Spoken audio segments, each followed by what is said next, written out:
What's up, everybody? Welcome back to Fast Sky Media. It's your boy Kyle. I'm not here with the co-pilot Jax, but today we're coming to you live from Agoura Hills, California, USA, with another update from the Wallis Annenberg Wildlife Crossing.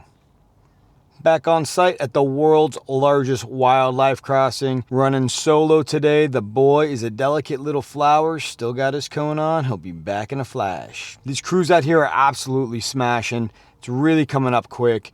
All these deadlines, all these milestones are starting to rapidly approach, and we're seeing some of the best progress this project's made since we've been covering it. Still slated to finish at the end of this year, most likely going to be the beginning of next year, 2027. But with the recent developments, we're starting to believe that that is definitely going to be feasible. On that note, it is chicken and apple time for the co-pilot. If you like what we're doing, if you want to help support the channel, give us a sub if you haven't already. Buy me a coffee, link in the description below. Super chats, super thanks. Comment on the video for better or for worse. All that goes a long ways in keeping us on the road, bringing y'all that quality content. So without further ado, let's go ahead and get on up there. Show you guys what's going down. Peace.